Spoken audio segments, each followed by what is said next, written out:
Captain's Log, Galactic Standard Date 4782.6. Oh, for the love of the 6 moons, where do I even begin? I suppose I should start by introducing myself. I am, or rather was Captain Ralek of the glorious Zentari Confederation, the most technologically advanced, militarily superior, and dare I say, dashingly tentacled species in the known galaxy. At least that's what we thought until about 3 solar cycles ago. Now I'm the laughingstock of the Galactic Council and the unwilling narrator of how spectacularly wrong an entire civilization can be. You see, the galaxy has always had a certain order to it. The Zentari at the top, obviously. Then the Plex with their ridiculous crystal ships that break if you so much as sneeze near them. Below them, the Viridians with their hive mind that somehow still make stupid decisions. And so on and so forth down the evolutionary ladder. For 10,000 years, this hierarchy remained unchallenged, with each new species we encountered knowing their rightful place. Usually after we showed them, of course, with plasma cannons. Then we met the humans. When our long-range scanners first detected their primitive little planet, we nearly didn't bother stopping. Their technology was laughably underdeveloped. They were still using combustion engines, for void's sake. Their most advanced ships could barely reach their own moon without breaking down. Their weapons? Projectiles propelled by chemical explosions. How quaint, how adorable, how absolutely pathetically primitive. Should we even bother adding them to the registry? Asked my first officer, Taz. Her facial tentacles curled in that way that indicated she was trying not to laugh. They might go extinct before the paperwork gets processed. Protocol is protocol, I replied with a dismissive wave of my upper appendage. Besides, their planet has some nice resources. Might as well claim them before someone else does. So we sent the standard first contact message. You know the one, greetings inferior beings, we are the mighty Zentari. Bow before our superior everything, and give us your resources, blah blah blah blah. The usual formality before we take what we want. Typically, this results in immediate surrender, occasional religious worship of us as gods, or, rarely, some pathetic resistance that we crush within hours. The humans sent back a message that simply said, let's talk about this. We're sure we can come to a mutually beneficial arrangement. Mutually beneficial. Can you believe the audacity? As if they had anything to offer us. As if they were our equals. My crew couldn't stop laughing for almost an entire rotation. I remember Captain Drell from our sister ship calling me, barely able to speak through his respiratory slits from laughing so hard. Did you see that? He wheezed. They want to negotiate. With us. Next they'll be asking to join the council, I replied, wiping amusement tears from my ocular sensors. How I wish I could go back in time and slap my smug, ignorant self right across all 3 of my mandibles. But no, we decided to have some fun with these primitives. We would entertain their adorable notions of diplomacy before taking what we wanted anyway. Little did we know that we had just challenged the wrong species. And soon, very soon, the name human would echo through the galaxy not as a punchline, but as something that makes even the bravest Centauri commander wake up in the night, but all 6 of their hearts pounding with terror. We arranged a meeting on their pathetic excuse for a space station. The humans called it International Space Station. I called it metal death trap held together with hope and sticky substances. It orbited their planet at such a low altitude that it might as well have been considered atmospheric debris. When our shuttle docked with their station, the entire structure shuddered like it might fall apart. My security chief, Gorven, suggested we all wear emergency propulsion packs in case the whole thing collapsed during negotiations. Not necessary, I said with a flick of my sensory tendrils. This meeting won't take long enough for that to happen. The human delegation consisted of 5 specimens of varying pigmentation and gender dimorphism. Their leader, a female they called Ambassador Moira Blackwell, stepped forward with extended upper limb. Apparently this was some primitive greeting ritual where they touch appendages. Disgusting. I ignored the gesture and instead activated my universal translator. "People of Earth," I announced, my voice booming through the cramped module. "You have the unprecedented honor of joining the Zentari Confederation as a resource world. Your minerals, gases, and biological specimens will serve a greater purpose than you could possibly comprehend. In return, we will allow some of you to continue existing as a labor force." The translator must have malfunctioned because the humans didn't immediately prostrate themselves in gratitude. Instead, this Blackwell creature maintained eye contact, which everyone knows is a capital offense on 16 different worlds. "Captain Ralek," she replied with infuriating calmness, "we appreciate your interest in Earth, but we're not looking for that kind of relationship. Instead, we propose a trade agreement. We have unique cultural artifacts, art, music." I couldn't help it. I laughed so hard my auxiliary breathing sacs inflated. "Music?" I bellowed. "Art? What use are such things to the masters of gravitational manipulation and faster-than-light travel? Do you offer finger paintings to beings who have harnessed the power of neutron stars?" Another human, a male with facial fur named Dr. Jasper Hendricks, stepped forward.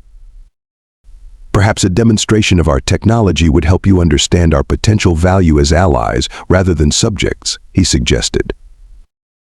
They showed us their most advanced achievements. A quantum computer that used actual silicon, spacecraft that still relied on rocket propulsion, weapons that used gunpowder, to launch metal projectiles. It was like watching a youngling show off their first scientific model made from food containers. "This," said another human proudly displaying a thin rectangular device, "is our latest communication technology." I took the device, examined it, and then deliberately dropped it to the floor where it shattered. "Oops," I said, not even attempting to sound sincere. "It seems your advanced technology is rather fragile." The human named Hendricks simply smiled. "No worries. We make billions of those." Their calm was starting to irritate me.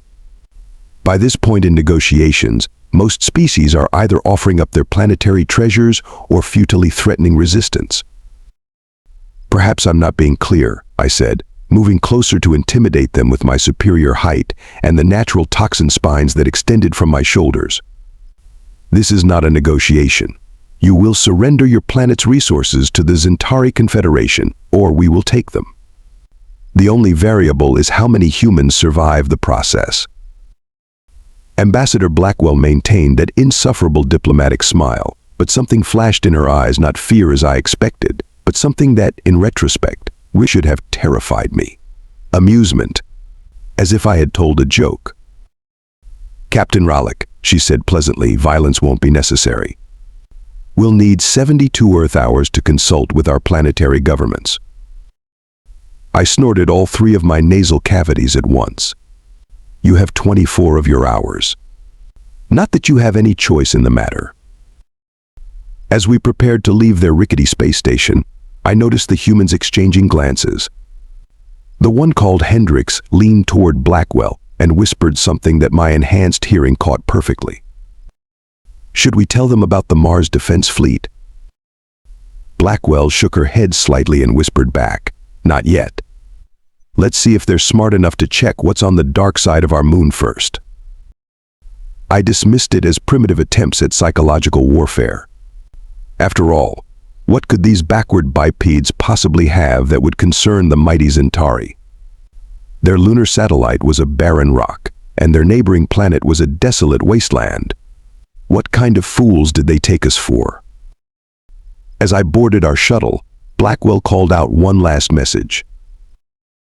"Captain Ralek, one piece of advice you might want to scan beyond our visual spectrum before you make any hasty decisions."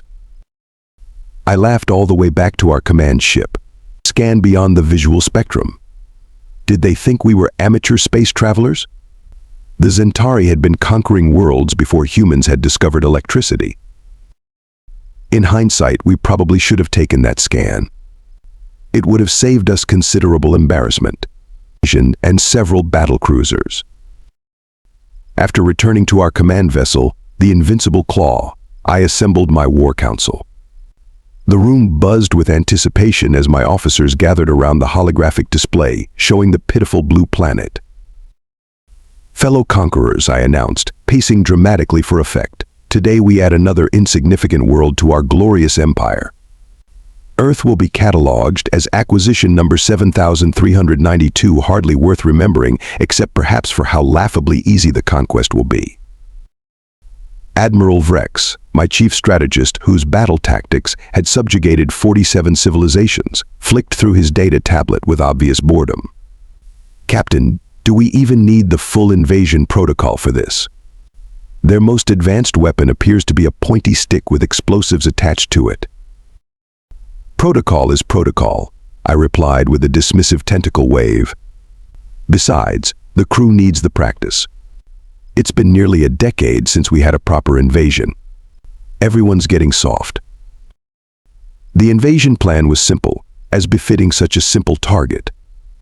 We would position our fleet in standard intimidation formation, a classic diamond pattern with the invincible claw at the center and 12 battlecruisers forming the points and edges.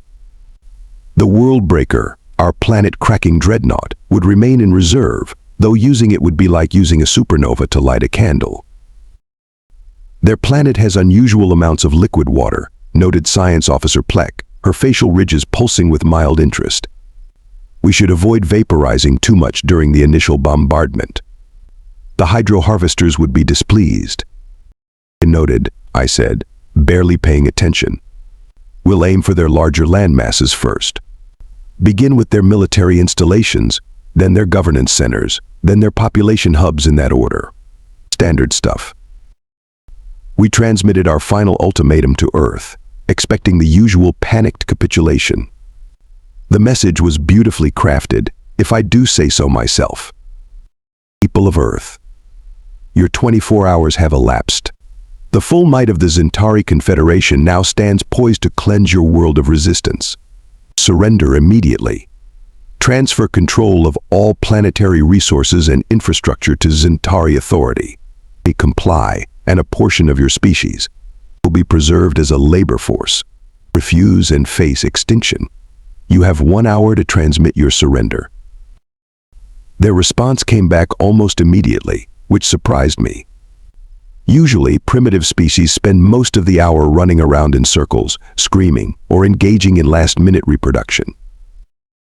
The human face that appeared on our view screen belonged to a male with dark skin and close-cropped hair. He wore what appeared to be a military uniform adorned with colorful squares that presumably indicated some achievement in their primitive warfare. "This is Admiral Marcus Banks of the United Earth Defense Force," he said calmly, much too calmly for someone facing annihilation. "We have received your ultimatum and decline your generous offer." The bridge erupted in laughter. I had to hold onto my command chair to keep from falling over. Decline? Decline? The audacity. "Perhaps your translator is malfunctioning, primate," I replied once I had composed myself. "You cannot decline extinction. It is not an optional appointment." Admiral Banks remained frustratingly unperturbed. "Captain Ralek, we strongly suggest you reconsider your position. Earth has no desire for conflict, but we are prepared to defend ourselves if necessary. I urge you scan beyond the visible spectrum, as Ambassador Blackwell suggested." I slammed all 4 of my appendages on my command console. "You dare to issue warnings to the Zentari Confederation? Your species still believes launching liquid fuel into the sky is an achievement. What could you possibly have that would concern us?" For the first time, Banks showed a flicker of emotion, a slight smile that somehow chilled my exoskeleton, despite the bridge's regulated temperature. "Last chance, Captain," he said softly. "The Zentari may have conquered 7,391 worlds before us, but I promise you this we will not be number 7,392. I cut the transmission mid-sentence. "How dare this primitive lecture me, Captain Ralek, subjugator of the Nevidian uprising, terror of the Proxima systems." "Prepare the fleet," I snarled to my communications officer. Full invasion formation. Weapons hot. We attack in 1 hour. Sir, ventured my science officer hesitantly, perhaps we should conduct the scan the humans keep suggesting. It would only take. Are you questioning my command, Officer Plek? I hissed, venom sacs bulging in my neck. Have the humans' pathetic bluffs affected your judgment? Next, you'll be suggesting we should be concerned about their primitive nuclear weapons that wouldn't even dent our shields.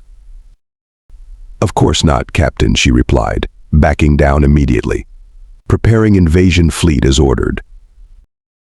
As our ships moved into position, I recorded what I assumed would be my victorious pre-battle log entry.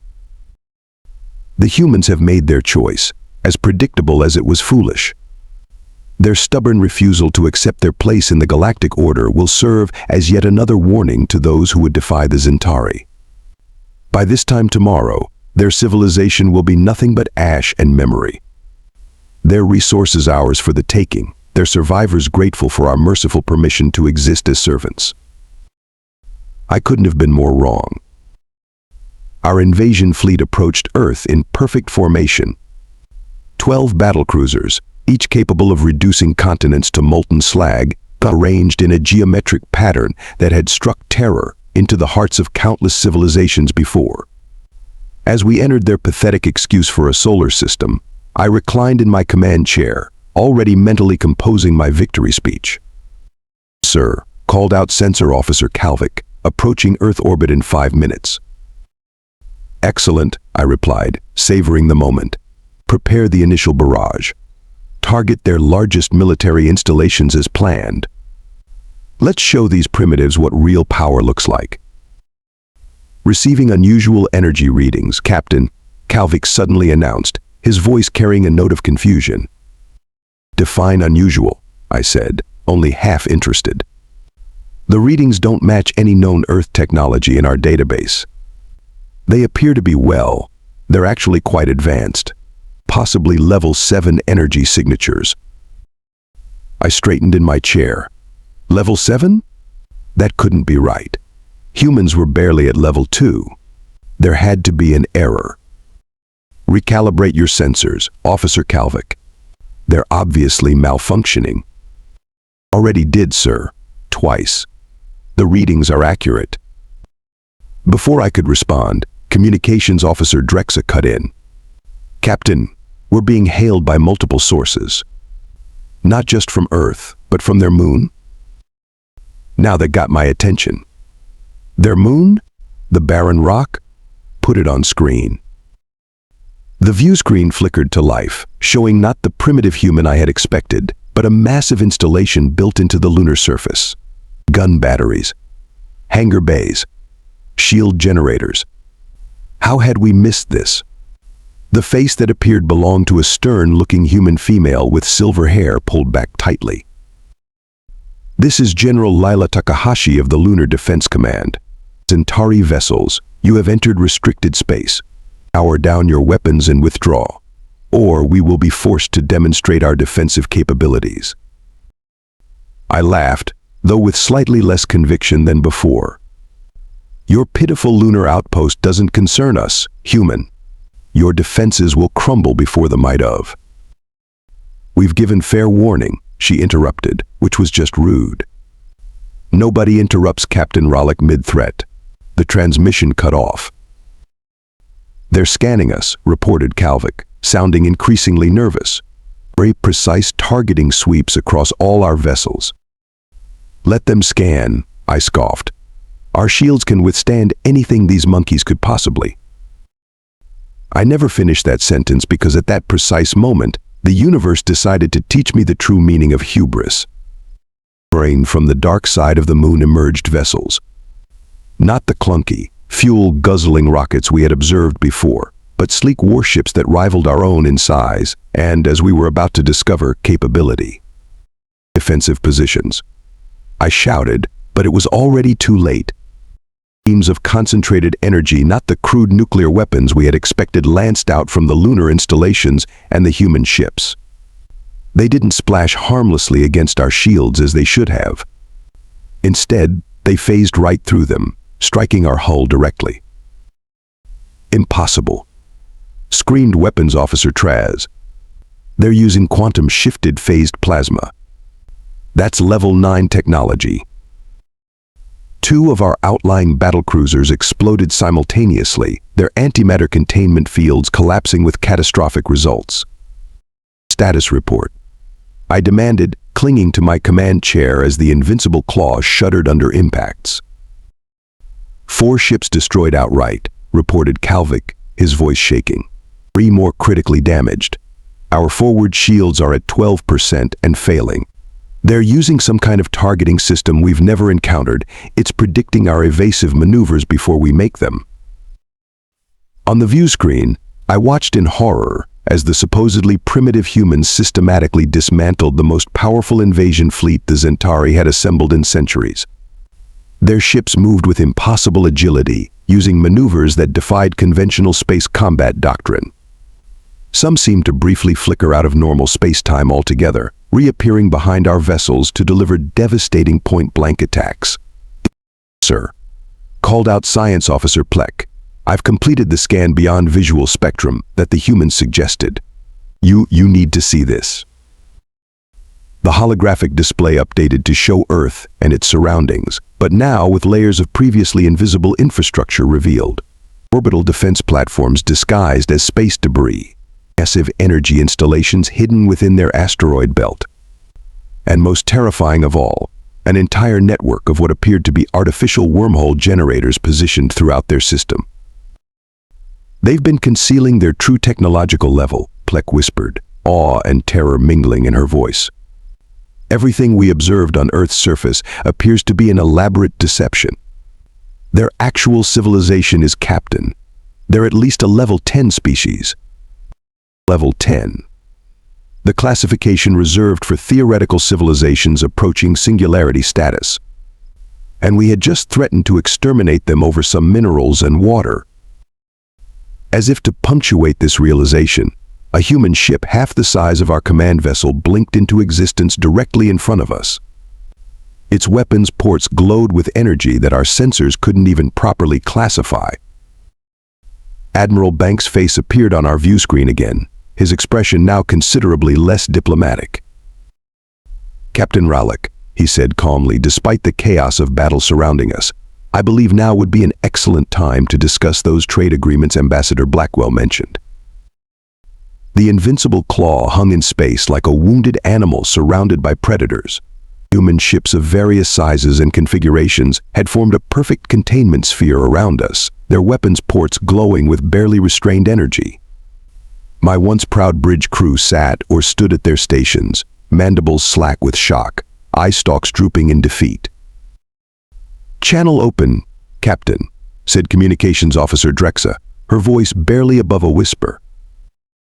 I straightened my posture, determined to maintain at least the appearance of dignity. This is Captain Ralek of the Zentari Confederation. I am prepared to discuss terms. Admiral Nora Jackson's weathered face filled our view screen. Her silver hair framing features that somehow managed to look both grandmotherly and utterly terrifying at the same time. Captain Ralek, she said, studying me with eyes that seemed to peer directly into my tertiary brain cluster. You've put me in quite the predicament. I have? I asked, confusion temporarily overriding my terror. Indeed. You see, standard human protocol for dealing with unprovoked aggression would justify the complete neutralization of your fleet and a reciprocal strike against your home systems. An eye for an eye, as our ancient texts suggest. My hemolymph ran cold. They knew the location of the Zentari homeworlds? How was that possible? As if reading my thoughts, Jackson continued. Yes, we know exactly where your civilization originated. We've known about the Zentari for quite some time. We've been observing your conquests from afar, gathering data, assessing whether you would be a threat. Then why the deception? I demanded, a flicker of my old arrogance resurfacing. Why pretend to be primitive if you possess such power? Jackson's expression softened slightly, which somehow made her even more intimidating. Captain, Has it occurred to you that perhaps we weren't pretending for your benefit? The implication hit me like a gravitational hammer. You mean? There are forces in this galaxy far more ancient and dangerous than the Zentari Confederation, she explained. Entities that would take notice of a rapidly advancing species wielding the kind of technology you've witnessed today. We found it prudent to keep a low profile. One of the human vessels moved closer to my flagship, close enough that I could see the intricate details of its hull through the view screen. There were markings on its side, not military designations as I would have expected, but what appeared to be the names of human children, written in thousands of tiny characters. "What is that?" I asked, pointing at the strange decoration. "The names of our future," Jackson replied cryptically. "Every child born in the North American Union in the past year. A reminder to our warriors of what they're protecting. A reminder of why we choose mercy whenever possible." She leaned forward, her face filling more of the screen. "And that brings me back to my predicament, Captain Ralek. My military advisors are recommending your immediate destruction as a warning to the Zentari leadership. My Security Council wants to capture your vessel for study. But my conscience is suggesting a third option." I swallowed hard, my throat sacs constricting painfully. "Which is?" "We let you go." A stunned silence fell over the bridge. Even my crew members who couldn't understand the human language could sense the shocking nature of what had just been offered. "You would release us?" I asked, mandibles clicking in disbelief. "After we threatened your world? Attacked your forces?" Jackson nodded. "With conditions, of course. You will return to your Confederation and deliver a message. You will explain exactly what happened here. You will provide complete data on our defensive capabilities. And you will make it abundantly clear that Earth wishes to be left alone." I stared at her, trying to process this unexpected turn. In her position, I would have obliterated my enemies without hesitation, harvested their technology, enslaved any survivors. That was the Zentari way. That was the way of every advanced species I had ever encountered. Why? I found myself asking, why show mercy when you hold absolute power? Jackson's expression became thoughtful. "Because, Captain Ralek, true strength isn't demonstrated by how easily you can destroy your enemies. It's shown by how wisely you choose not to." Something shifted inside me, then a fundamental realignment of beliefs I had held for my entire existence. I had always seen the galaxy as a brutal hierarchy where power justified all actions. But here were the humans, possessing power beyond anything the Zentari had achieved, and choosing restraint. "I don't understand," I admitted, my captain's crest deflating in confusion. "No," said Jackson with a small smile. "I don't expect you do. Not yet, but you will have time to reflect on your journey home." She turned slightly, speaking to someone off-screen. When she faced me again, her expression had hardened just enough to remind me of the precipice on which I stood. "One final condition, Captain. Consider yourself a diplomat now. The first Zentari ambassador to humanity. Your life and the lives of your crew now depend on how well you represent our intentions to your leadership. Is that understood?" I nodded slowly, a strange mixture of relief, humiliation, and something that might have been respect washing over me. "It is understood, Admiral Jackson. I will convey your message exactly as given." "Good," she replied. "Our escorts will see you safely to the edge of our system. After that, your fate is your own." That was 3 cycles ago. The Zentari High Command didn't believe my report at first. They accused me of cowardice, of fabricating an elaborate excuse for my failure. Until they reviewed the sensor logs, until they saw the footage.